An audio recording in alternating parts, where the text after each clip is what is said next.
thank you for inviting me. So I think probably that I don't have a typical activist life, because I was an activist when I was like in my late teens, early 20s, mid 20s. Then I had a pretty good period, like maybe 20 years, where I wasn't an activist. And then like 95, I came back to a more activist life and point of view. And I was subjected to multiple influences. So I'm not a typical activist, you know, that knows early what's the right thing to do and then has a particular set of influences. I kind of moved in swings in my life, usually around 7 years. So I'm going to try to explain, you know, my formative years first. So even though today I'm, you know, really the intellectual type, let's say, I, you know, read books and I write, and I actually come from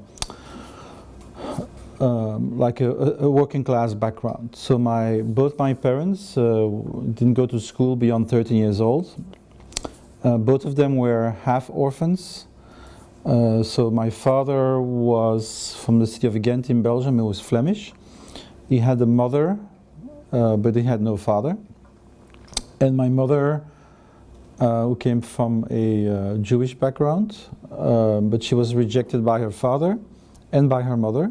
And so she grew up in an orphanage. And as far as I know from my mother, it was a really tough place where she actually had to fight for food, you know, because other kids would take it. And they had these pretty harsh punishments, like if you didn't have your back straight, she would have to walk with a piece of wood, you know, between her, like here, like this, all day. And if you peed in your bed, you had to stand all day with your sheet over your head, you know. So it was a pretty tough place for her. And she was a very traumatized person. And she was also functionally illiterate. It's not that she couldn't read at all, but like most of the time when we went to the store together, she asked me, what is this, what is this?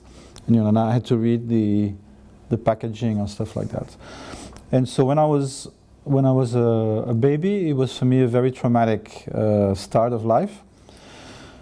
So my mother had a laundry store, and she was doing something that I think nobody else does today, which is repairing, you know, a woman's socks. You know, with the machine, and then you push it with your foot, and then it and I think she was the last one in Belgium to do this, because then they started with industrialized pantyhose, and that was the end of that kind of. But anyway, so she was working in front of the house. I was always staying in the kitchen alone. It was raining. The roof was leaking, and I think a lot of Asian people probably don't realize how poor people were in Europe until quite later than you imagine. Even in the 50s, 30 years after the childhood regulations against child labor, there were still young people in Antwerp working in the brick factories, and half of them didn't make 15 years old, right? In Paris, you still had slums until late in the 60s. I don't know if you know Paris, Canal Saint-Martin was full of tent cities. So the golden 30s, which we call like these the welfare state model, started from a very low basis of, you know, working class poverty. So also my parents, they knew hunger because of World War II. I remember my mother told me she would look in the, you know, between the railway lines to get like brown coal in order to heat. So anyway, so I was staying in the kitchen alone. It was raining, and so I got very sick very early on. So I was taken away from my parents probably when I was 18 months, and I you know, you can imagine that's a traumatic experience for a baby. And I still have like nightmarish visions from that period. Like I didn't like Brussels sprouts. I vomited, and they forced me to eat my vomit. I remember being in a glass cage. I probably had some disease at some point, and I had like nails like this. So I have pretty traumatic memories from my childhood. So then at age 6 we moved to a social housing complex, and basically that's when things started improving dramatically. And this is, you know, young people today, they live in a neoliberal regime where for the last 30 years we have been diminishing welfare solidarity systems we have. But I had free medicine, I had free health, free education, and social housing, a 30-year loan with 0% interest. So we had a 3-story house and a garden. You know, not like here in China, everything in the big skyscrapers. This was like horizontal, and everybody had a garden. And so, you know, this is a period where that's when it really started, you know, where you could see the benefits of a welfare state, where everybody was moving up. Everybody was moving up. So I remember hating school, but you know, I was a kind of a trauma. I had a lot of trauma in my early childhood, so I had a very difficult time adapting to school. Pretty much hated it all my life, basically, till I was 18. But I was also a very smart student. So because I had kind of how you call it. I had physical issues because of, you know, how the way I grew up. So I would bump into everything. I wasn't good at sports. So my identity became very much centered around my being smart, right? So even though I didn't work hard in school, I basically always managed to pass because, I don't know, I would read my courses once and I just knew what was in it. And at that time, not anymore, but at that time I had a really photographic memory, right? So I could read a book and basically kind of say, oh, that was page 98, and almost like in a computer screen, that page would come up. And I said, oh yeah, that's where the answer is. It was amazing at that time. So, you know, by the time I was 17, I was like probably at the top of my brain functioning. I could read a book a day, you know, this long time ago. It doesn't work anymore like that. But anyway, so when I started, you know, my teenage years were, so I think I had a happy period until I was like 13, 14, and then, you know, with the hormones coming up and stuff, it was quite difficult for me. And I wasn't very much able to do relationships, right? So I was a very sad boy at that time. I was kind of alienated from my parents. I just like couldn't talk with my father, and my mother was very erratic, you know, like going from one extreme to another. So that was a difficult period, and so my first reaction was, you know, there's something wrong with the world, basically, right? And of course there is something wrong with the world. But I would say that my first wave of militancy was really driven by rage and resentment much more than anything else, right? So, not that I was an angry person, but, you know, you just, I also had something called hyper-empathy. I don't know if that's good English, but like, at that time in my life, I had very weak ego protection. And so I would feel everything, basically. So, if I would meet somebody and you would have a problem with your stomach, I guarantee you, I felt pain in my stomach. Somehow, at that time in my life, I was kind of absorbing, you know, what other people were feeling. It's not a good place to be, because you basically feel the suffering, you know, like of everyone, right? So you see a movie and you cry all the time because you see injustice. So this was the kind of person I was then. And so the story of my early militancy is, you know, I remember watching the news when I was 10 years old, watching May 68, and I was there. Like in my memory, it's like I was there. So that means that I was really premature, that I was already identifying with, you know, rebellious and revolutionary moments. I remember crying for Allende when he died, you know, with the coup. That was probably 1973, right? I remember, this was the opposite, the enormous enthusiasm we had in the Portuguese Revolution. I was a big fan of Oteo de Carvalho. I don't know if you remember these times. It was like a left-wing colonel. And so also interesting in that period was that, you know, the media were quite left-wing in Belgium. Like, people, we would feel everything happening in the world at that time, which I feel is something we lost. So I feel today, you see there's something happening in Latin America or in Hong Kong, it's like far away. So at that time, I feel we had still this working class consciousness, you know, a consciousness that socialism was uniting everybody in the whole world. And so we were affected and felt solidarity with these struggles everywhere. So it wasn't like happening somewhere else. This was our world, and at least that's the way I felt about these things. So this was a period for me when, so I was just like a generic left-winger first.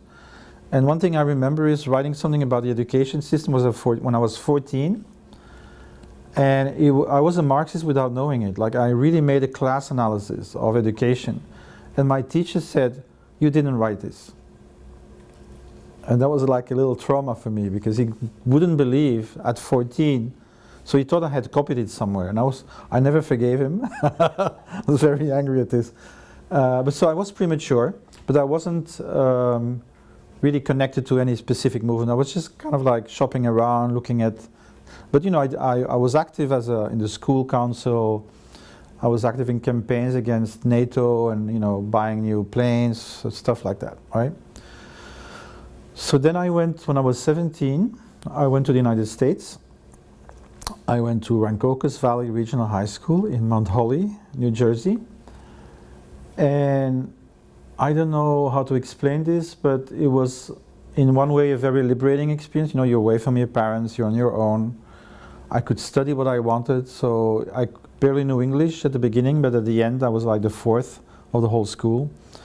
But at the same time, there were really things I didn't like about the United States. One was the segregation. So you had the racial segregation, the blacks, the Hispanics, the whites sitting separately with very little connection. And also in the white population to which I belonged, you had the jocks, the brainies, and the freaks. And they wouldn't talk to each other. For Belgium, we didn't have that. In Belgium, it's just like, you know, I don't know, they didn't have these tribes in school. Maybe it's just the people who work well in school and others who didn't care about working well in school. That was like a division. But I didn't feel these very strong, you know, racial and other types of identities. Already, this was in the 77, yeah. And seeing homeless people in Philadelphia, and I don't know, so when I came back, I was determined to become really active, and that I meant really engage. And my first try was actually the Communist Party of Belgium. But to be honest, I didn't like it. You know, they were Stalinists. Well, actually, they were moving towards Eurocommunism at that time, which was like a reformist, anti-Stalinist version. But yeah, I didn't feel good having to justify, you know, all the things that were happening in Eastern Europe and the Soviet Union. I didn't. And so that's how I came basically to my first really enthusiastic engagement, which was with the Trotskyist group. Now, this was called the Militant Tendency. The leader was called Ted Grant. They had a majority in the Labour Party Young Socialists. They had a huge party in Sri Lanka. I forgot the name, but they were like, you know, they got 15–20% of the votes in Sri Lanka. And it was like one of these internationals, right? And if you know about Trotskyist groups, there's a saying, if you put two Trotskyists in a phone book, they have 3 factions, right? So I don't know how many internationals there were. There were quite a few at the time, Fourth International this, Fourth International that. So we were not part of the official Fourth International with Enes Mandel. So that was not our group. We were a more workerist group, which appealed to me because of my working class background. And, you know, of course, we considered these other groups as pretty bourgeois degenerates, you know, not taking the right positions on various issues. On the other hand, my teachers were Enes Mandel, who I really loved him as a teacher. He was a fantastic, you know, erudite, very learned, very cogent, good teacher also, you know, his relationships and answering questions. And then I had another teacher called Marcel Liebman, who was a biographer of Lenin. So at that time in university, you know, you have to imagine you have 68 and everything that happens in the 60s in the US and France, but then it takes a while for this to seep through. As, you know, Belgium is a bit more periphery compared to these core places. So basically, we were still having this wave of militancy in the late 70s and early 80s. Yeah. While the US was already in the mid-decade, but in Belgium we were still in this kind of aftermath, right? And also you have to remember the feeling we had was, you know, even though we hate the world and we hate the capitalist system, we also knew that if we stopped doing it, we would have a job, right? And equality was still improving, right? So this is kind of the period where, I don't know, there was still a fundamental optimism about where the world could go, right? This was very strong feeling. And especially as a Trotskyist, we had these annual reviews that our leaders would write, and the revolution was always behind the corner, right? And we believed it. It's happening, right? Look around, this is happening, yeah? So you have to remember, this is the period.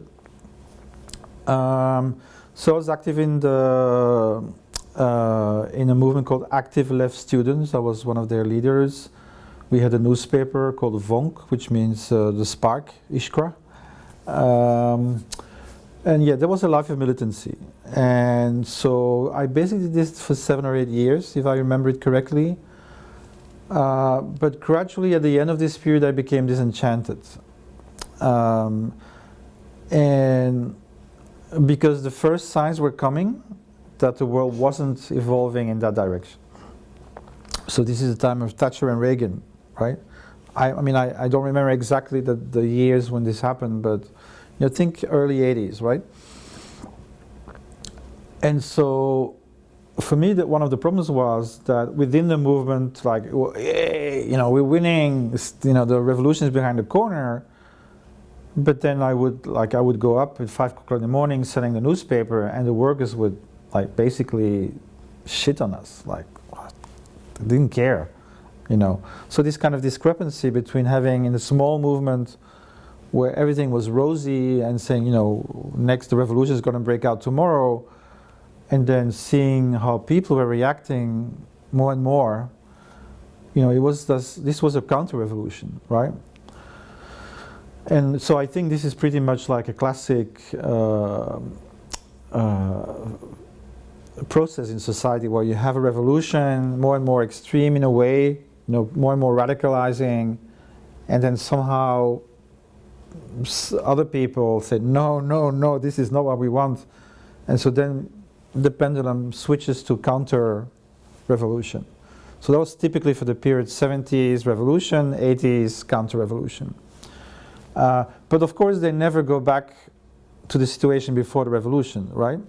And so one of the things that I would say now is that this was the switch between the welfare period and the neoliberal period, right? So you had, the welfare state was for me an alliance between the workers and their leaders, the working class movement leadership, the unions, the socialist parties, and capital, about, okay, if you accept our system, then you'll get welfare, you get pay rises, but you have to listen to capitalist command, right?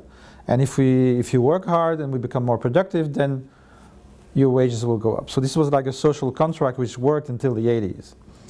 And that's when they cut that. And so basically it's a revolt of capital. And I think basically, what happened then was a new social contract, which I think was one between the cultural leadership and neoliberal capital.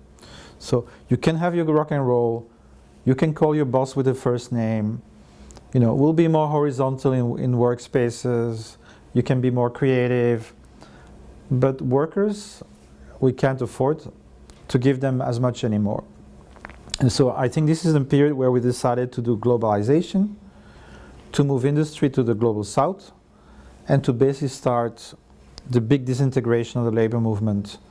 And so I felt this. And one moment I had an accident with my motorcycle. I flew 17 meters away, survived, but was spent 3 months in the hospital. But one of the symbolic moments for me was that nobody came to visit me. So all my comrades with whom I had been, engaged, they were all too busy, And so I started becoming very critical of this activist mentality where you love humankind in the abstract in a way, but concretely, no. Right? And so today I'm convinced that this is if you look at the polarity between left and right, so the right is actually communitarian. They care for each other. Like if you're an evangelical and you're sick, someone will come to your bed every day. You know, they're just so the problem with that, of course, is that it's my community, right? It's in and out group. So they're very good with each other, but they always are not good.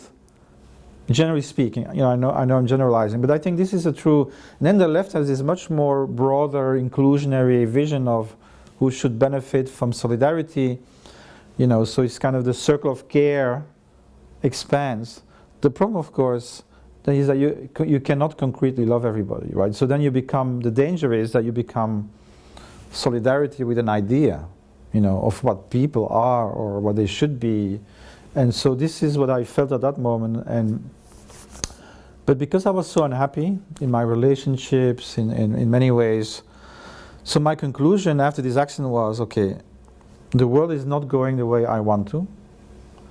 It doesn't look like revolution is coming. On the contrary, everything is going in the other direction, and I'm not happy.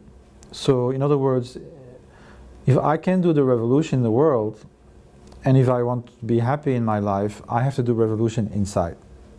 So this was a big switch for me. It was going from a concern, you know, for changing the world to a position where it's not going to happen. Whatever I do, it's going to stay the same. So I better take care of myself, and I better make sure that I can be happy. And so this is like the second important period in my life where I started doing a lot of spiritual searching and psychological work. So I don't know if I need to talk about it, just a little bit probably. I'm going to take a sip of water. So my first step was that I needed some transition between being a Marxist and not being a Marxist. And so the important thing for me was that I didn't reject Marxism intellectually. Like I still felt that, you know, it makes sense somehow, and I don't know why it's not working, right? But my life didn't make sense anymore. And so what I had to do was to actually completely reject emotionally this activist life, right? But still being like mentally very much part of it. And I just want to tell you a story which is very important. Is, you know, there's a concept called ideological possession, yeah? And it's when you're so steeped in your world vision that you basically have some kind of glasses, right? And you see the whole world in a particular way. And so I was walking in the poorest neighborhood of Brussels, which at that time was really like, you know, even a bit dangerous, and homeless people and stuff. But the sun was shining. And I said, wow. You know, I was looking at the world for the first time, like in a new way, without my glasses. And so, oh wow, looks, and until that moment I would have said, oh, this is a poor neighborhood, people are exploited. I'm just saying how you see the world is so much dependent on your filtering mechanism, right? And there's a very nice book about it. I'll just explain it very shortly. It's called The Eye of God from Philip K. Dick. You probably know him. He's a very famous science fiction author. Almost all the movies you see that are science fiction movies are from Philip K. Dick. Blade Runner, Total Recall. Yeah, all these are movies based on his stories. And so this is what happens. So you have a group of people, and they visit a nuclear facility, and it explodes. Somehow something happens. And so they wake up. And the first person wakes up basically in a Marxist world, you know, evil bosses, good, healthy workers, you know, in solidarity with each other. And then something happens, he loses consciousness, he wakes up again. And suddenly it's more like a Baha'i world, you know. And so this happens a few times. So the theme of the book is we actually live in different worlds. because the way we see the world is so fundamentally different, right? So just to give an example, today, if you watch this scene with this young boy and the school kids with the elder, Native American elder, I can tell you two different stories about it, completely different. Because we look at this incident with our, ideological frames, right? I might go into it later, but this is just an important thing. So this is something that was important for me, and so, but I needed some kind of in between. And so I discovered the work of Wilhelm Reich, a very interesting person. He was a Freudo-Marxist. So this was a way for me to move away from my pure Marxism and to enter into the world of psychology. So Wilhelm Reich was a German or an Austrian who was the first to create a mass political movement around sexuality. So it was called Sexpol in the 30s. He had 300,000 members. He was the first to advocate for, birth control, against for abortion rights, all of these things. But of course, both the Stalinist Communist Party and the Freudians didn't like what he was doing, so they ejected him. He moved to the United States. But one of the things he did was this notion that psychological issues are inscribed in your body. So it's like a psychological materialism, if you like. And that the libido is actually a real physical energy. So Reichian therapy is basically about working on your muscles and the fascia, the bags around your muscles, to break open all the things that are maintain you into your neurosis. So that was my first experience. It's it was a free love community. We had organ boxes. It was weird, but for me it was liberating because I was very shy. A girl would look at me, I would become red or look at my shoes, and then there, everything was possible. So I got my training. So this was a particular period. But then at the end of the period, I was there for 3 years. They had a commune and everything. This was the beginning of AIDS, right? And I was working very strangely in the American embassy. By accident, I was a Trotskyist. I was looking for a job. It said international organization looks for librarian. I thought, yeah, that's good for me. I like to read. I like to work with books. International organization fits with my political science background. Well, it turned out to be the United States Information Agency. But somehow I said, okay, why not? And I went in it, and because, one more thing to say is we were entrists. Now, entrism is a theory that as an activist you should be where the workers are. And since the workers at that time still trusted the socialist and social democratic parties, we were officially members of the Socialist Party. So, the Americans looked at my background, interviewed my neighbors. Nothing to see. I was a social democrat, which was totally acceptable because they were with NATO, anti-communist. And so I got in. But part of my job was doing US social and political processes, so I was answering questions from people as a reference librarian.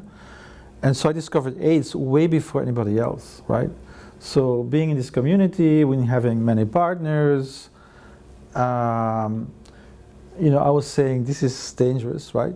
And then there was another thing, and I hope I don't shock anybody, but this is a bit of a reactionary position I have about sexuality now.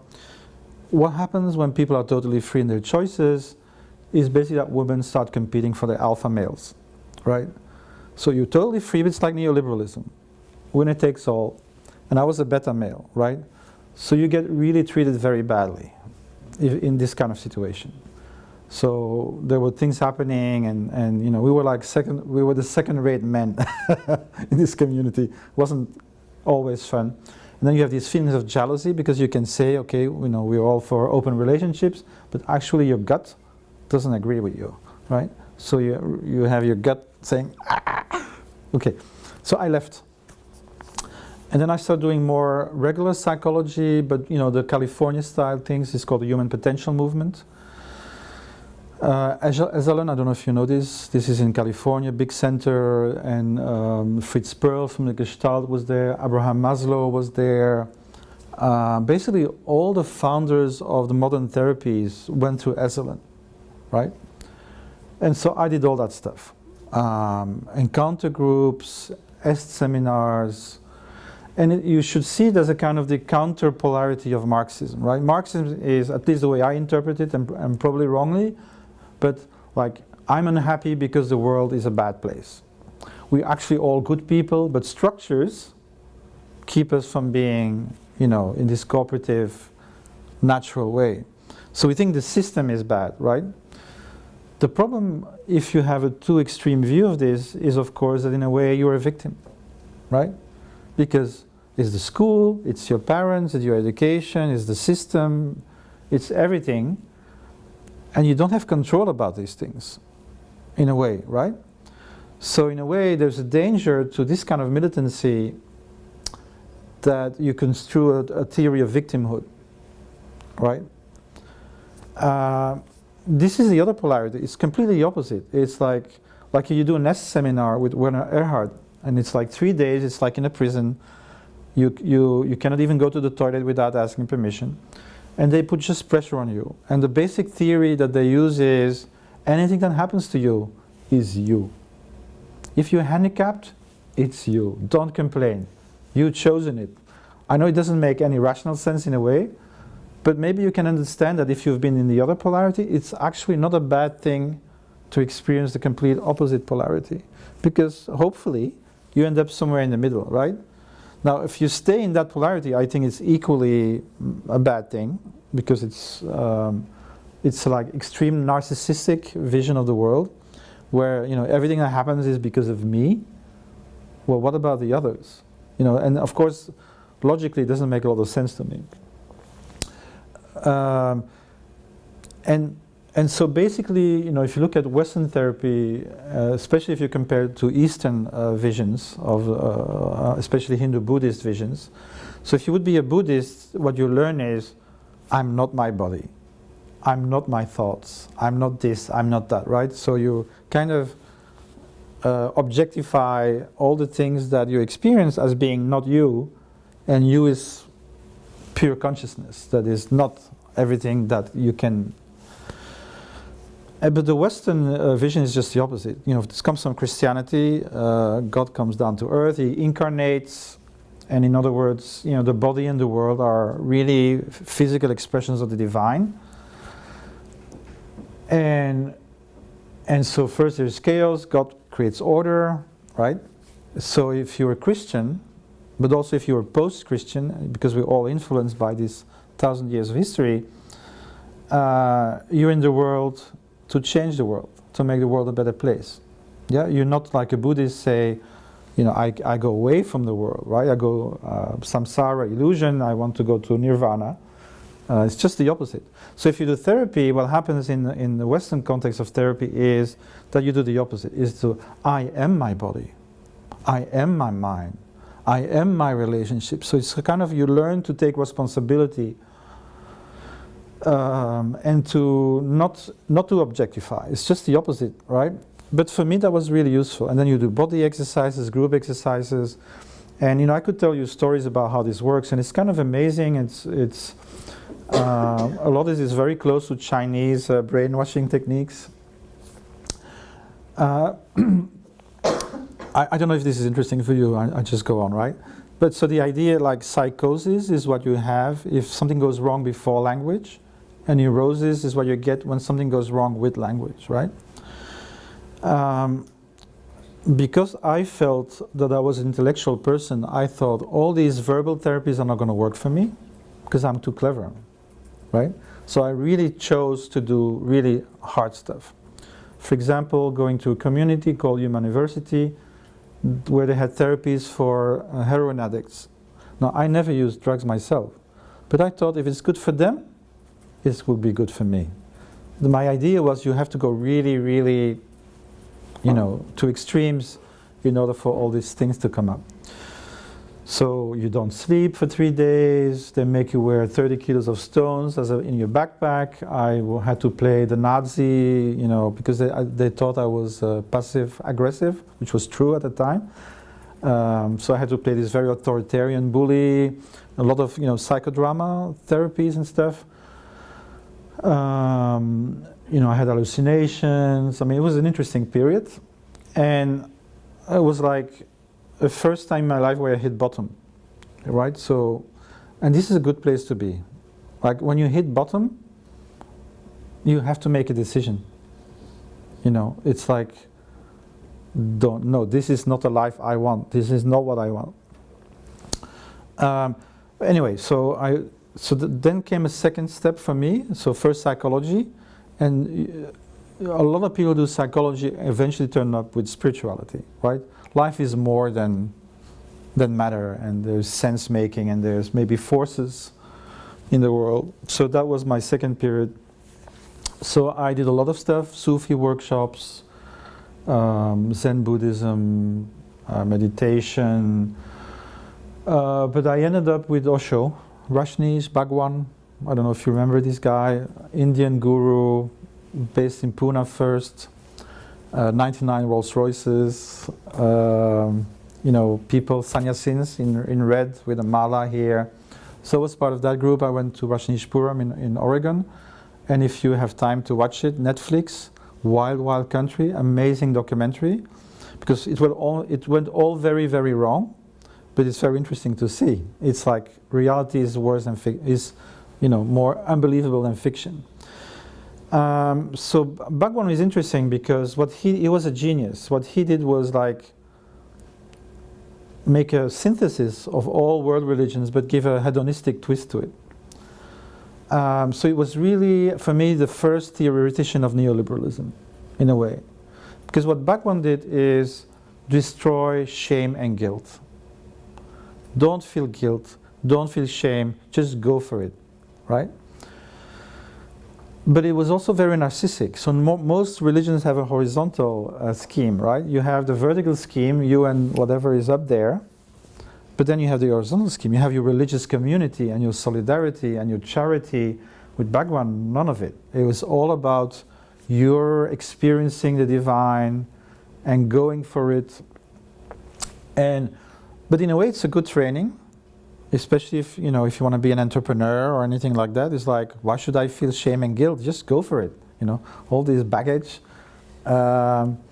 But you can see also how he disconstructed in some way a new type of human being, right? And I went through this.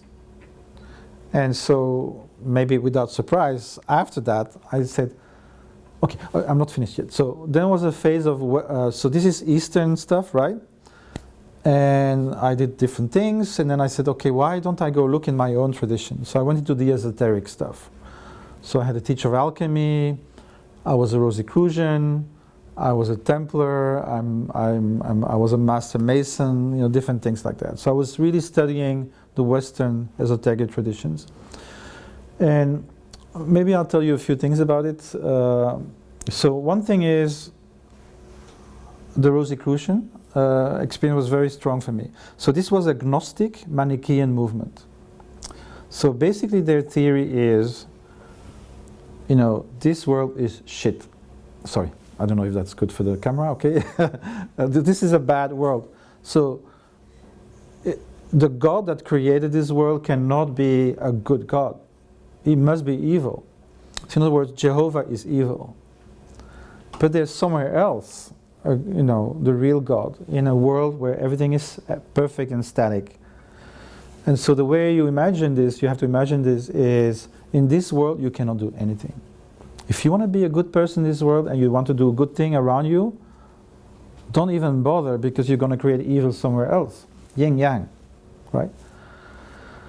So what you have to do is, meditate, pray, create your body of light, and then with your community you create a ship of light, and eventually you fly away, and you encounter the true divinity. But basically it made me sick, and that's paradoxically brought me back to my own Catholic tradition. Because if you're a Catholic, it's entirely the opposite, right? It's you in this world was created by God, and as a believer you have to help God make this a better world. So I didn't become a Catholic. I was still an atheist, but this kind of ground feeling that this is wrong, this kind of Manichaean, Gnostic, it made me sick, physically sick. I had, I just couldn't stand it.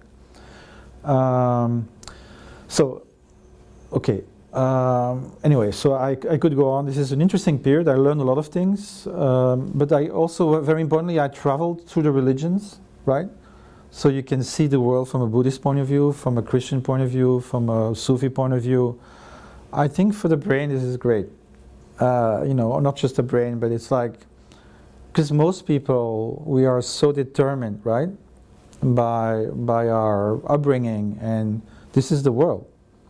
So if you're unhappy enough to motivate you to search, you get to see the world in a different way, and you get to see, in a way, also why any vision is relative, right? So you cannot be absolute anymore. I'd like to relate just a little theory about this that I think is interesting. This is a man called Keith Chandler, I think, and the book is called Beyond Civilization. And I think he got it right. So he says, the world starts with animistic and shamanistic traditions. People feel one with everything. Yeah, everything has spirit or is spirit. And you could have an Amazon shaman and Siberian shaman, they wouldn't stay at each other. But this is when people live in tribes, so they live with their family. They may die when they're 40, but everybody they live with, they know them. Mother, father, uncle. So there's no tragedy to life. Then you get class society, right? So people are slaves, people are serfs, people are domestics, people have to go to war in the legions. Life sucks. And how to explain that life sucks? So for him, that's when religion starts. Religion is an organized answer that justifies a civilization and its class structure. And says, this is why we are suffering. Yeah? And that's when he says humanity takes different paths. And he says east, west, north, and south. So east, Hindus and Buddhists, basically, the world that exists, the world of order, is illusion and is bad. What is good is the real world that has no nirvana, has no distinctions, and you're one with everything. So in other words, order is bad, chaos is good. A chaos not in a bad sense of the word, but in the sense of non-order, right? The Western choice is just the opposite. There's chaos. God comes, He creates a light and day, or earth, and so He creates order. So chaos is bad, order is good. And so Western religions, Christianity, Judaism, Islam, is about bringing order to the world. It's about being engaged. I live in Thailand. If you want to be engaged in Thailand, you have to say, I'm an engaged Buddhist. Because they're not engaged. If you're a normal Buddhist, you're not engaged. Because this is the world of illusion. Why would you? So this idea. Then he says, China is yin and yang. That's the only civilization where actually there is a balance between the two. And then he says, I was looking for a fourth one where both order and chaos would be rejected. And he says, this is the Aztecs. Like, the gods are bad, but if we don't give them blood every day, we don't exist. So this is a very tragic worldview, right? I think it makes a lot of sense. And here's what he says, and I also believe this is my most optimistic vision of the future. He also says, well, since religion is linked to class society, linked to a higher hierarchical view of the world, what we see now is the opposite. We see the women's movement, we see inclusionary movement, we see civil rights, we see these are signs for him that we may be moving out of class society into some kind of world civilization or post-civilization. Okay, in my good moments, I think this, is a nice vision to have. Okay, so at one moment I stopped with this. In other words, I had, so many things. I felt like somebody assembling tools. And there's also a danger of addiction, right? So a lot of my friends, they just continued. And every other week they say, oh, I found this guru and he's fantastic. And and then a year later you meet him again and there's another guru, right? So there's a danger of this kind of narcissistic obsession with yourself and your search and so by the time I was 35, I think I said I have enough. Like I thought, okay, I'm fairly okay now. I think I'm as screwed up as anybody else, and that's progress. And so I want to engage again with the world. And so that's more or less when I quit my job. I had done 9 years of this library work, and I entered the world of business. At that time, I was still not political. I was thinking, this is the 80s, yeah? This is actually the 90s, 1990. So I still thought at that time, politics is not working, there's nothing interesting there. Especially in Belgium, it's all about language communities and how they fight with each other, Flemish and the French, it's like open the newspaper and pfft. So I didn't believe in politics still at that moment. But I thought like, okay, in business things are happening, there's technology, there's the internet, there's all these things happening. And so I basically went for it, and so I started a business career. All right, so childhood, militancy, youth, early adulthood, spiritual and psychological work, and then a business period. So that's 1990 to 2002, let's say. I was quite successful, so I was a strategic knowledge manager for British Petroleum. Then I created 2 startups. The first one went very well. I sold it to a bigger company.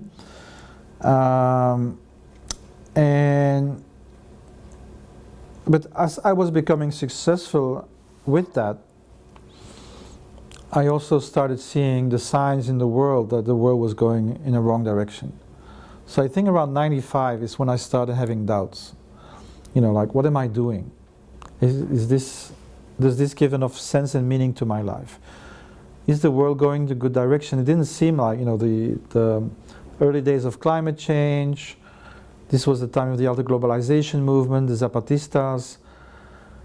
And so one of the things that I felt was a kind of larval depression.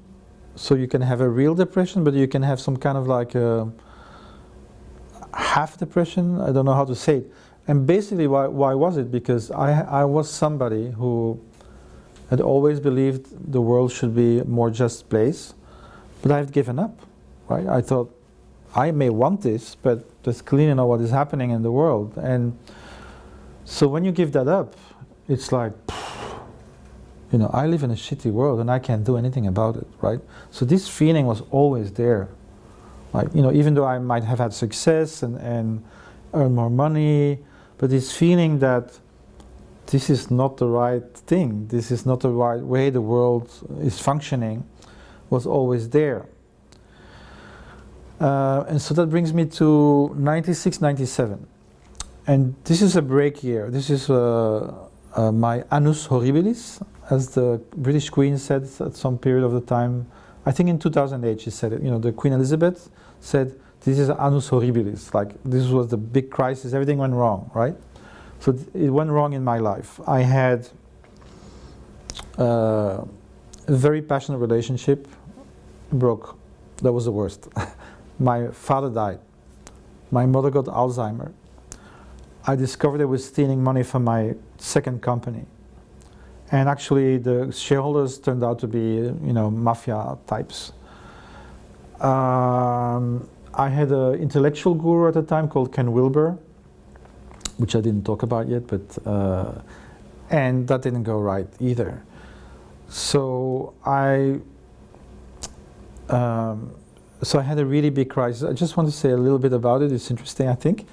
So when you have a passionate relationship, a very passionate relationship, you're basically producing your own drugs, right? So for a year and a half, I had been flying. Didn't take anything, but I was just like floating. And when that broke up, you really have the same phenomena that you have when you stop taking drugs. So I had a 3-day period where I had 40-degree fever, and I had primal scream experiences. I don't know if you know what primal scream is, but it's like, it's a therapy, but it's also something that can happen spontaneously. It's basically, you know, it comes from your stomach, and it's like, oh, and you have to scream. Luckily, I had a big house. I had a had to run downstairs, literally, and then, you know, these screams would come out. It was terrible. But this was, again, this was a moment where everything went bad at the same time, and this is a good place to be, not when you're in it, just when you look back to it. So imagine one thing goes wrong in your life, or two things go wrong. There's always another thing that doesn't go wrong, right? So you can always hold on to it. But when there's everything happening at the same time, everything is wrong, what do you do? There's nothing to hang on to. So in other words, you go really back down to the core of your being.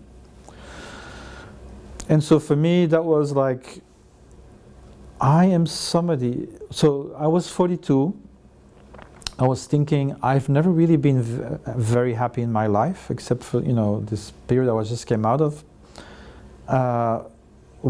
You know, I'm halfway, right? So if I don't do the stuff that I really want to do now, I'm never going to be happy.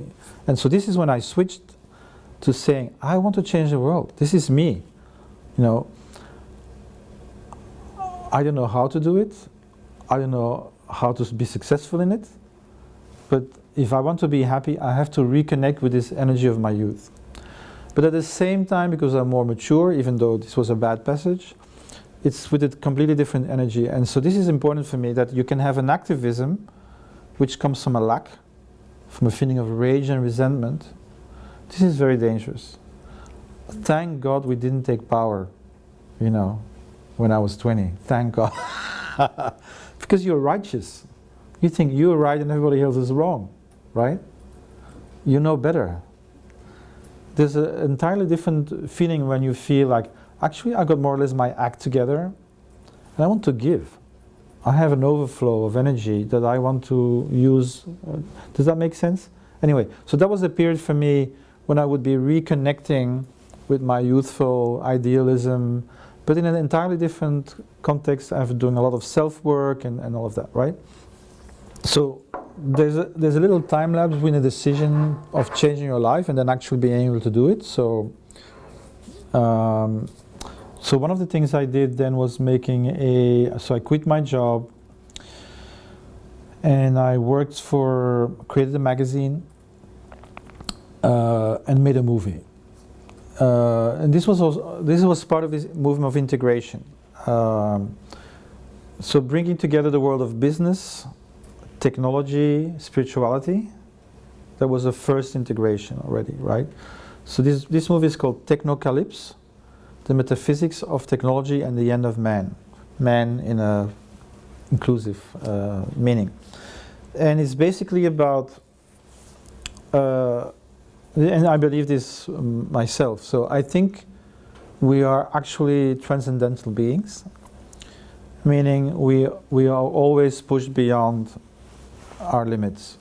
We need this. Human beings need this. This is not for religious people only. We all need to do this. Like, we are never happy with what is. We are beings of desire. And I think spirituality and religion, which is organized spirituality in a class society, but it's basically giving a way to do this, right? But I believe even Marxism is a religion in that way. It's a path, right?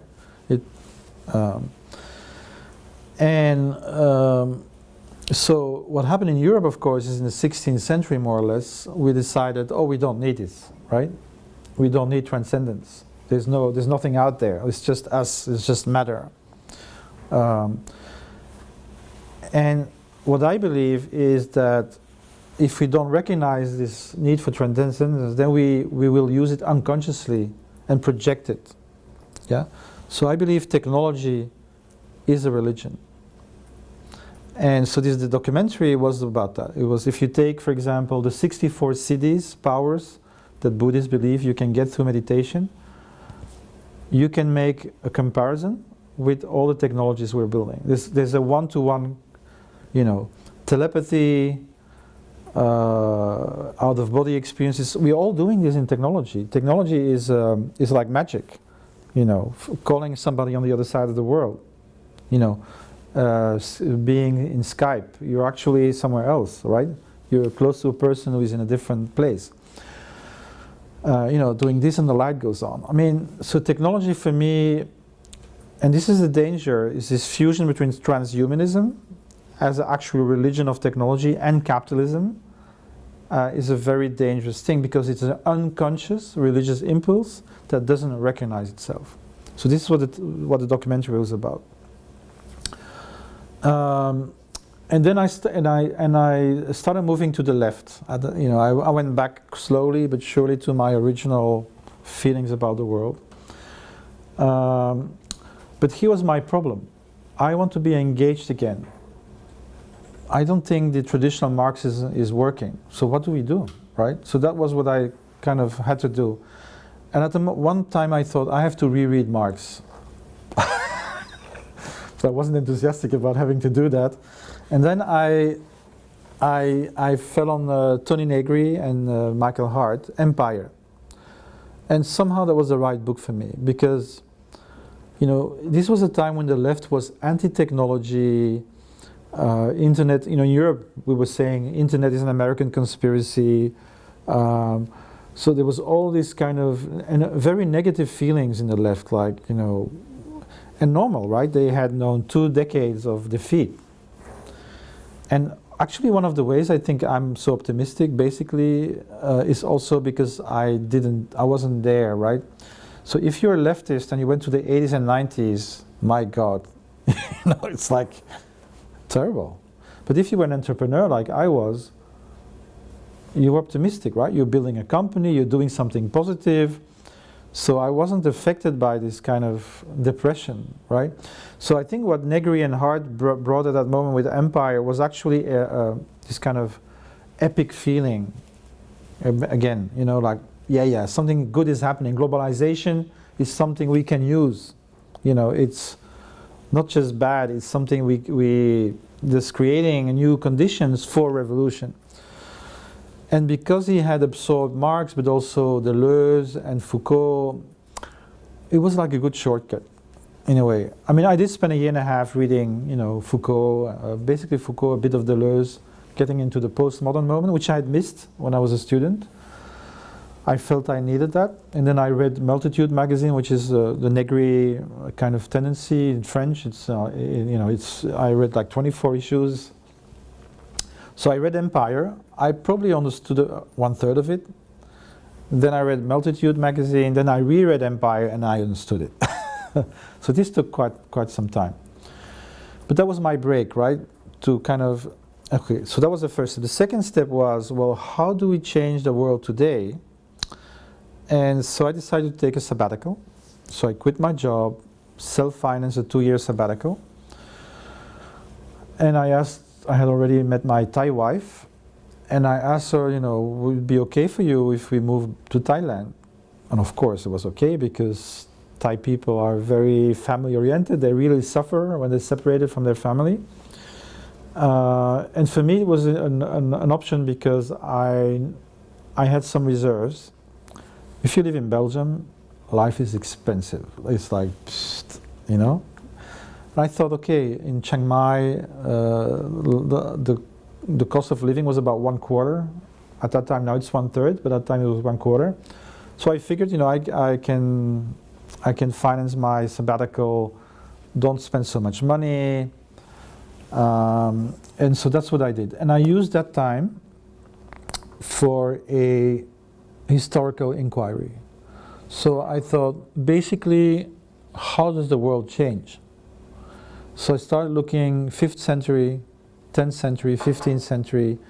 We're mostly European, but I'm European, right? So it's what I know. It's my own culture. So 5th century, the end of the Roman Empire. 10th century is not so familiar with non-Europeans, but this is a very important switch to the high Middle Ages. It's a story worth telling in itself. And then 15th century, the Reformation, and what eventually would become capitalism, right? And I came up with a theory which is very fundamentally different from, I think, Marxist presuppositions, which were still very strong in my mind, because I had been formatted that way, right? So the idea that you have, capitalism produces a working class, which is antagonistic to capitalism, which takes power, and then will change everything, right? As opposed to an idea that there's a system, works for a while, then starts not working anymore. And in other words, it cannot solve its problems with its own logic anymore. What you then have is people looking for solutions. All kinds of people, not just working class people or serfs or slaves, but even people in the elite. So you have bottom up and top down people looking for, like, how do we get food? How do we get housing? How do we, if it doesn't work anymore in the old way, what can we do, right? And so I consider these seed forms. So these solutions, because they're a reaction to a systemic crisis, actually have another logic that is inside that seed form. So it's really like a seed, right? You plant a seed in the ground, it will be a tree. It's inside the seed form, right? It's programmatic, right? So maybe I'll give quickly examples. So you have, in the Middle Ages, if you're Christian, you cannot lend money. Lending money is a grave sin. You go straight to hell. So how can you have capitalism? You can't. So that's why you go to the Jews to lend money in the beginning, because they can do it and Christians could not do it.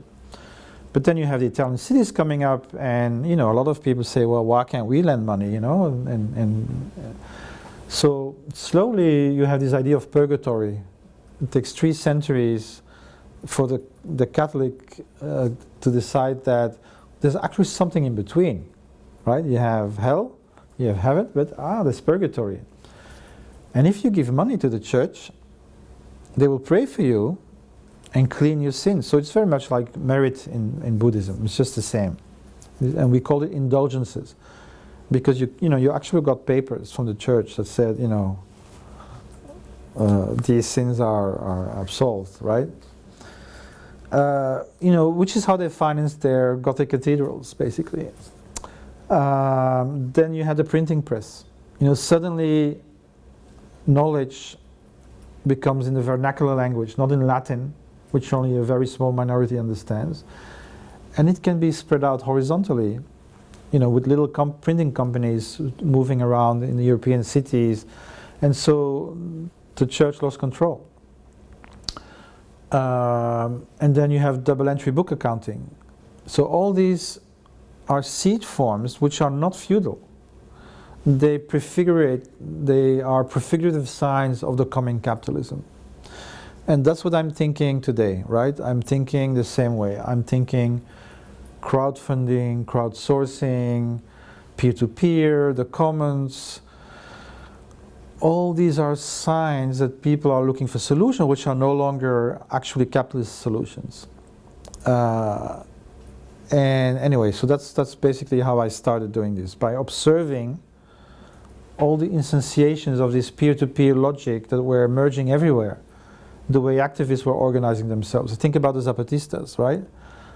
They were totally isolated, the army was going to crush them, but they were doing internet and creating a whole network of support in the whole world, without a hierarchical system. It wasn't a Comintern, it was really a bottom-up coalition, right?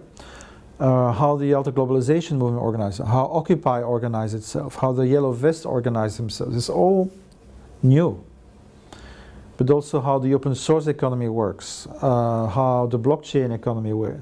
There's elements of capitalism. There's also fundamentally new elements that are emerging at the same time. And that's basically what I've been doing for 10 years, is looking at this and seeing how some of these elements are structurally aligning to themselves and are creating new subsystems. So you have seed forms, they find each other, and then slowly they become something new. Just want to give you a little example. This is a Brazilian initiative. It's called Curto Café. Curto is like a short espresso cafe. So one person who works for the coffee industry says, why can't we have good coffee in Brazil? Because the best categories are exported. So they stay with the crap. And how can we make good coffee without exploiting the workers who produce the coffee? So this is not a capitalist idea, right? This is not how I'm going to make something I can sell for maximum amount of money and become rich. No, this is how can I make good coffee? Use value primary and with ethical idea of to look for generative, ethical, economic forms that match this. So here's what they did. Okay, no fair trade. Let's go straight to transparency. So where do we get our coffee? How much do we pay people? Who are these people? Everything open. Second, we give them machines to burn the coffee themselves. This quadruples their income. Amazing. Then we create a coffee commons. All the people making blends, we share what we do, we learn from each other. Then we ask money from our community to pay the rent and sell the coffee. And the dividend is free coffee. So you basically are prepaying your coffee consumption. And you can go to the store, get your coffee, and you don't pay. Other people come to the store, and there is a poster and says coffee is $2.50. Why? Because, and every step of the way is documented, so you know exactly why you're paying. No cashier. You put the money in a box, you get a coin, and you put it in the coffee machine. They started with a place like this. Today they have 2 warehouses and they're always full. They go into coffee, they go into chocolate, they go into cheese, beer. Not everything is working, but they're trying to use that model. This is interesting. There's no capitalists and workers. There's one ecosystem with different stakeholders working together. The aim is not to make the maximum amount of money. The aim is to make a good living and make good coffee and that nobody is poor. So this is, for me, they're working in the market, they're selling their coffee, but this is not capitalism. This is something new. So this is the basic idea, right? And so then I started theorizing. So I started looking at how do these commons work. So first open source communities and then urban commons. So for example, in Europe, there is an exponential growth of urban commons. So I did a study for the city of Ghent. They had 50 urban commons in 2006, 500 in 2016. Every provisioning system is covered now. You have mobility, you have housing, you have food. If you want to do it in a commons way, you can. It's not big. It's maybe 1% of the population, 1.5%, I don't know. But you can do it. See, this is very important. So this is a kind of, for example, if you want housing, you can do public housing, but it's been declining. The governments are no longer doing a lot of social housing. Private housing, 2/3 less young people today can buy a house than 30 years ago. So if you don't have rich parents, forget about it, you cannot buy. But you can have a community land trust, buying up the land, keeping the value stable. You can have a housing co-op, and you can have a co-housing community. So you have the land, the bricks, and the services are being mutualized, right? And so this is my vision of the world today, is that there's actually a pendulum going on, both at the large scale and the smaller time scale. So there is a study called HANDY, Human and Nature Dynamics, very interesting. They study civilizations since the Neolithic. All civilizations die. We don't think about this, but otherwise we would still be in the Roman Empire. All civilizations so far have died, all of them. Every time they die pretty much for the same reason, which is you have a ruling class that's in a peer competition with other ruling classes. In order to win, they overexploit their base. And they create a structural crisis in their own system. They collapse. Barbarians come in, start over again, and so that process.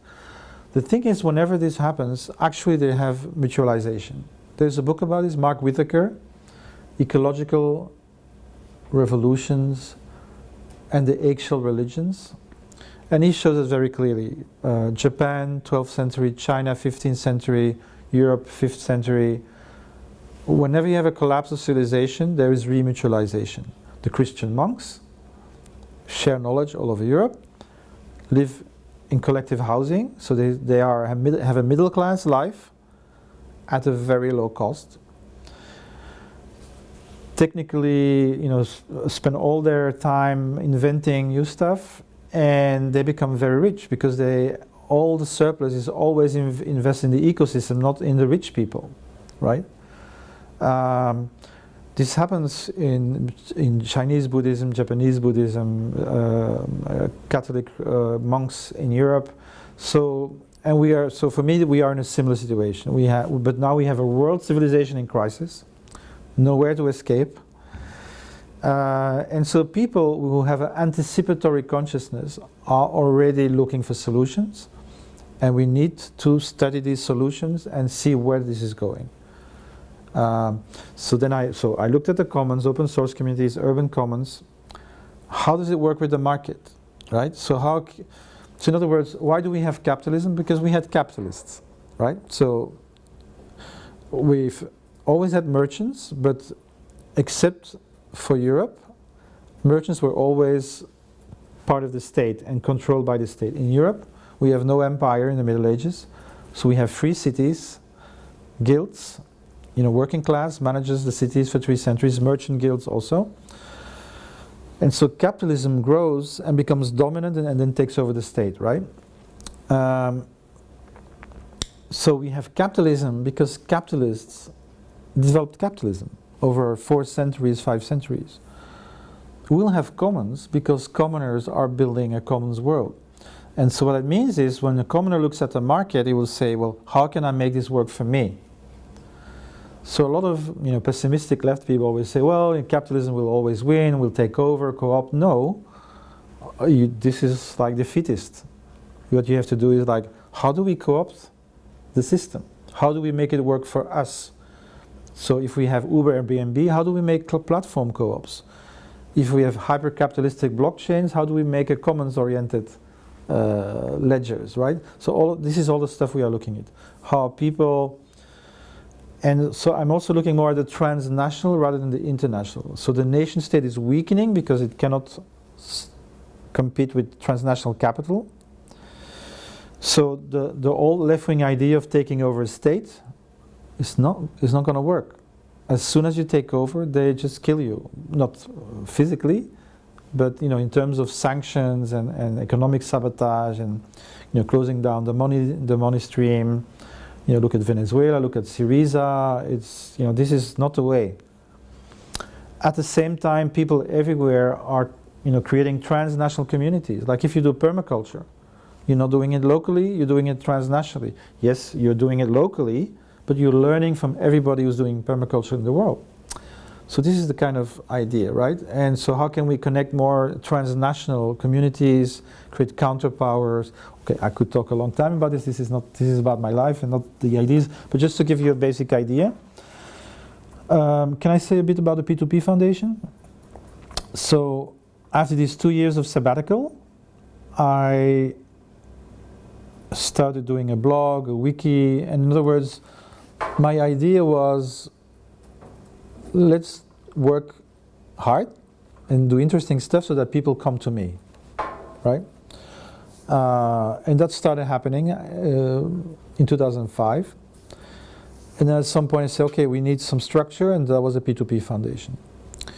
And for 7 years, I wasn't doing very well. I was not very rich, but I had, sold a company, I had a big house, I lost everything. So for 7 years, I couldn't make a living because I was in Thailand, couldn't talk with anybody, to get money there. So basically, my Thai family was feeding me. I was going to the pawn shop 5 times a year with my computer. It was terrible, terrible time. But I wasn't unhappy because I was, it doesn't matter. Like I knew what I was doing. But for my wife, it wasn't easy, right? Because she didn't know what I was doing. So for her, it was like a challenge. But then in 2014, I was invited to Ecuador. And so there we had a project working around how to make national knowledge commons. It wasn't successful because actually the Ecuadorian government basically put our recommendations in, somewhere, what we call the vertical file, the trash can. And they went even more extractivist than before. So I think the left doesn't know what to do, right? So in Latin America, you can see they all went extractivist. It's another way to do capitalism. It's not an alternative. It's probably, it was better for the people for a number of years, but it's... but what Ecuador did for us was create legitimacy, right? I was just a guy working in the rainforest in Chiang Mai. It's not really true, but that's the image. And suddenly, like, we were working with the government. So that was really a switch, right? So that was when things started going in the right direction. I don't know if I should tell you this, but it's interesting. Can happen to anyone. We had a spy in the P2P Foundation. So, and this was a very tough, but this was like the pivot moment. 2013, actually just before Ecuador, I was working with my colleagues in the Commons Strategies group. It's David Bollier and Silke Helfrich. We're organizing big Commons conferences and also what we call deep dives every 6 months. So I had two hats, P2P Foundation and CSG at the same time. And so I had this person who said, oh, Michel, you should be using Linux. You talk about free software, but you're using Windows. I said, yes, but I'm not very technical and don't have time to look all these things. Oh, no, I'll do it for you. So he installed Linux, Ubuntu, but he also installed a keylog software. So everything I was doing, all my passwords going straight to that person. So he did two things. One is every time somebody would come close to me, he would cut the communication. He would put a filter. And so I had fights with David and Silke, for example, because they were saying, why don't you answer? At that time, I was answering all my emails. Not anymore. I have like 10,000 now that I can't answer. But at that time, I was very religious about, answering everyone. So I couldn't understand why these people were making these kinds of trouble with me, because like, sure, I answer every email. But he had put a filter what said, mark as read, skip inbox, delete, right? So I wasn't seeing any of those emails. That was pretty tough. The other thing he was doing is whenever somebody would invite me, he would answer in my place and say, yes, I'm coming.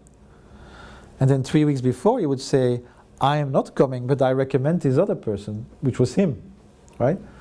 So that was like terrible, because I was feeling I was successful in many ways in terms of ideas, but like I was still not making any money because everything was going to this other person.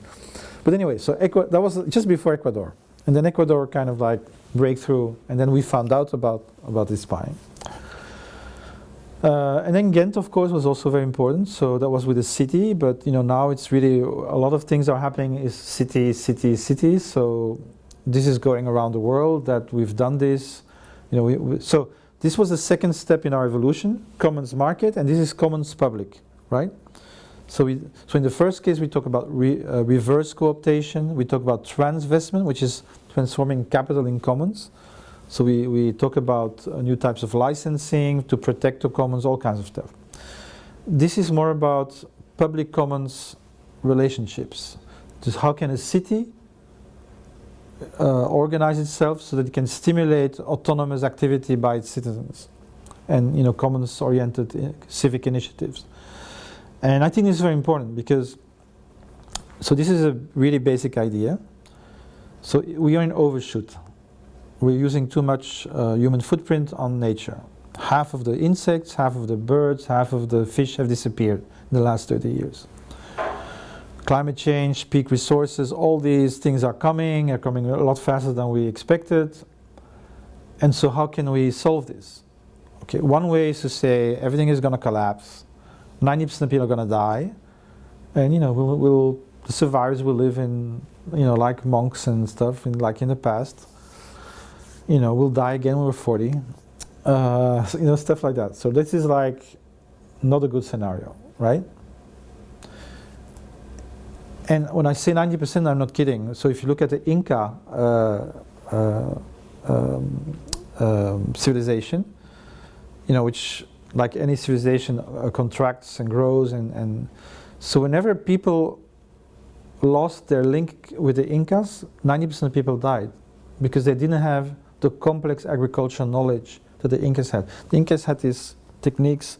You know, you have 50 levels, the 50 different biotopes, right? So you get food for every season. Once the Incas leave, you're back to tribal agriculture, and you cannot sustain the people. And so they can see this. They've measured this, right? So this is, I'm not just, you know, inventing this. But here's for me, the answer is a very important answer. Mutualization can save us. So if you take a non-profit car sharing project in Ghent, it's called Dégage, 130 cars for 1,300 people. 100% guarantee of full mobility. So you need a car, there is one for you. It costs 70% less than buying your own car. So it's inclusive socially.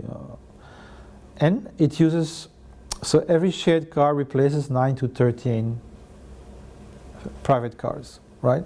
So we have full mobility at 20% of the thermodynamic cost of doing it in a private property competitive way. So this is not Uber.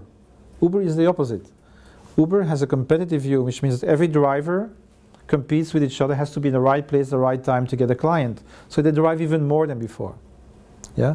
But well done mutualization is really crucial. It's not just something I'd like to do, it's something we will need to do, right? If we want to keep healthcare, you know, a complex social system.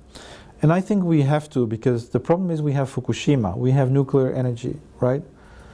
There's no way that a localist civilization can deal with this. Like, this is like 100,000 years of half-life, right? So we can't just go to the mountains and deal with sheep. We have to, as we, you know, go down, we have to find solutions that are able to maintain a complex technical infrastructure. Otherwise, we'll be irradiated. So we are in a really tough position. It's probably the hardest shift that we have to face in the history of humanity. And I'm not an expert, but there's something called the Fermi paradox, which is, you know, why are there no civilizations outside of the Earth that we know of? Because they all suicided themselves, right? Because every civilization, in this theory, which reaches a certain technical level, destroys itself. So we don't know if we're going to survive. We hope so. But I think if we want to, then the commons is a really crucial aspect of. And this is the problem with the left, is that the left, where it still exists, is still very much Keynesian. They're still nation-state oriented. I like Sanders, but when he says we have to bring back factories from China, he doesn't care about the Chinese workers, right? He's a nation-state socialist. And all socialists are that way. So but the commoners are actually transnational. We did a study of 300 peer production communities, and one of the things that we found is that they identify with their transnational project. This is their primary identity. So 20 years ago, you meet somebody in the street in Belgium and you would ask them, what do you do? They would say, I work for the Post, or I work for IBM. You know what they say today? Young people, they say, I do Linux, I do this, I do that. So the identity, not of everybody, from substantial number of people is shifting towards a contributive identity. I am what I contribute to. Yeah. So anyway, all these shifts are taking place, and this is my work. I think I've said most of it, unless you have questions. Maybe one more thing. My last study. This is like what I'm doing now. I'm just finishing up. So, if we want a sustainable, socially just economy, I call it a socially just circular society, yeah, or even a perma-circular society. So circular, you know what that means. Every waste is an input for somebody else. There is a French engineer, François Gros, actually working for Veolia, a big, I think, a water company. And his study said that if you want a stable economy, like a steady state economy that doesn't, impoverish the natural resources, we cannot grow more than 1% a year in thermodynamic terms, because otherwise we're exponential, right? If we don't stay within 1%, the circular economy doesn't serve any purpose except just delaying the crisis for 30 to 60 years. So if we just do circular society, circular economy, we are still facing the same problems just 30 to 60 years later than we do today. So so that's why he calls it perma-circular, right? So a competitive system cannot solve this. So now we all play football, right? We cooperate in our team, but we compete against all the other teams. So if we want a circular production system, we need to know what everybody's doing. There's no other way. Otherwise, we need to negotiate for 50 years before we make an agreement. So that means we need shared supply chains, right? So we need, and this is already working in open source. If I'm a Linux developer, I know exactly what everybody in the system is doing because it's all open and transparent.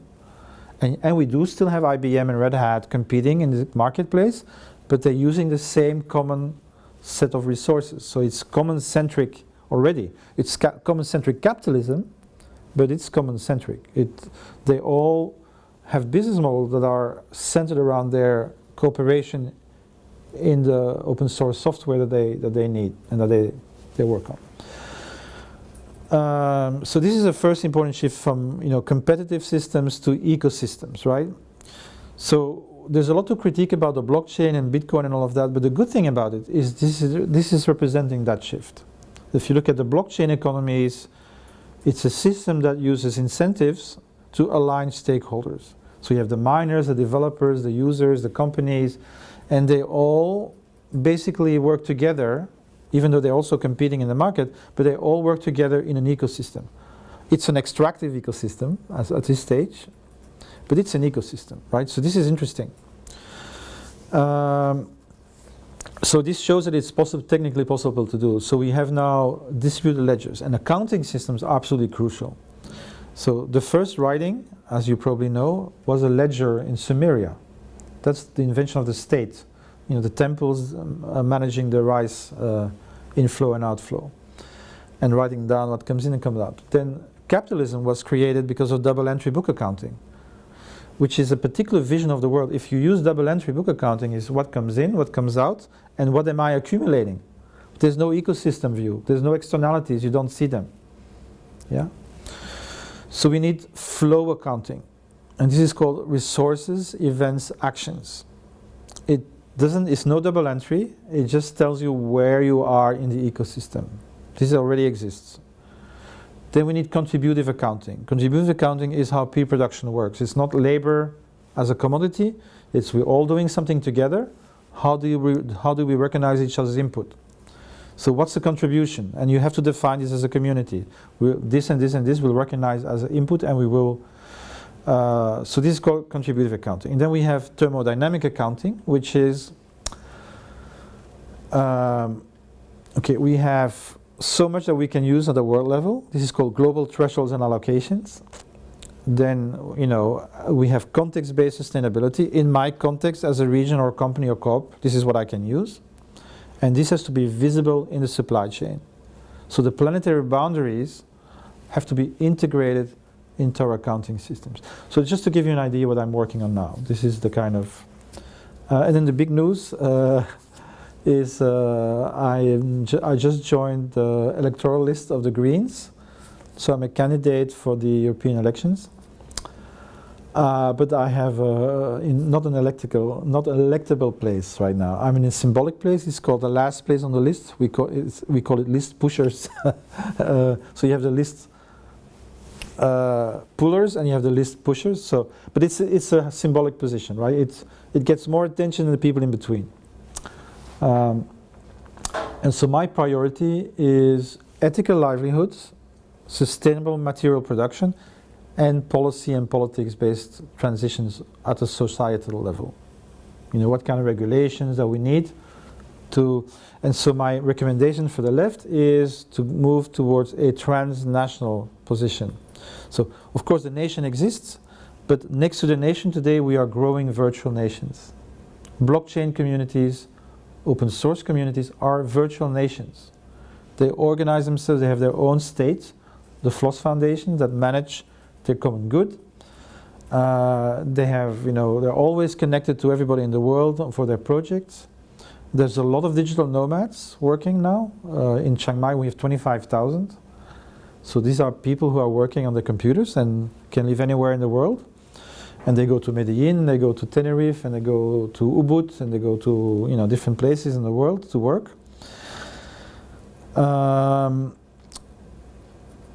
And this is creating a new world. So very important is going to be the connection between the nation-state international system and the emerging transnational system, and how we reconfigure a mutual relationship. And so for the left, for me, the basic idea is, okay, we gain power. Let's be careful what we do. If we excite the monster, it will kill us. But there's a lot we can do to make our societies more resilient and to prepare the ground for a deep systemic shift, right?